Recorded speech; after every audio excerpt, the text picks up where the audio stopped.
پروین شاکر کی شاعری میں کربناک موڑ اس وقت آتا ہے جب ان کے شوہر سے ان کی علیحدگی ہو جاتی ہے، اور جب وہ اس موضوع پر اظہار خیال کرتی ہیں تو ان کے بیان میں بہت تلخی آ جاتی ہے اور اس علیحدگی کا دکھ بہت نمایاں ہو جاتا ہے۔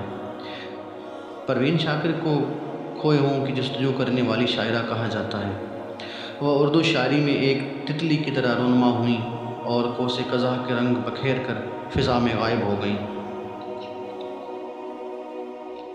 کمال ضبط کو خود بھی تو آزماؤں گی، میں اپنے ہاتھ سے اس کی دلہن سجاؤں گی، سپرد کر کے اسے چاندنی کے ہاتھوں میں اپنے گھر کے اندھیروں کو لوٹ آؤں گی، میں اپنے ہاتھ سے اس کی دلہن سجاؤں گی۔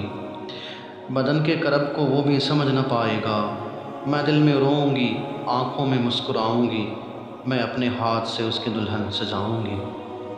وہ کیا گیا کہ رفاقت کے سارے لطف گئے، میں کس سے روٹھ سکوں گی، کسے مناؤں گی، میں اپنے ہاتھ سے اس کی دلہن سجاؤں گی۔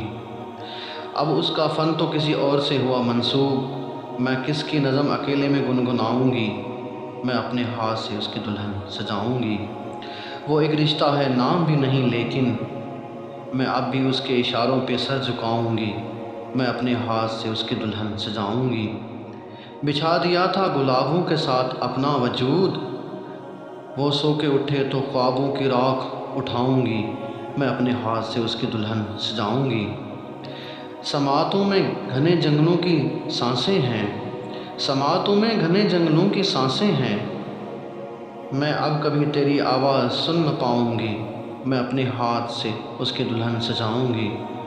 جواز ڈھونڈ رہا تھا نئی محبت کا، جواز ڈھونڈ رہا تھا نئی محبت کا، وہ کہہ رہا تھا کہ میں اس کو بھول جاؤں گی، میں اپنے ہاتھ سے اس کی دلہن سجاؤں گی۔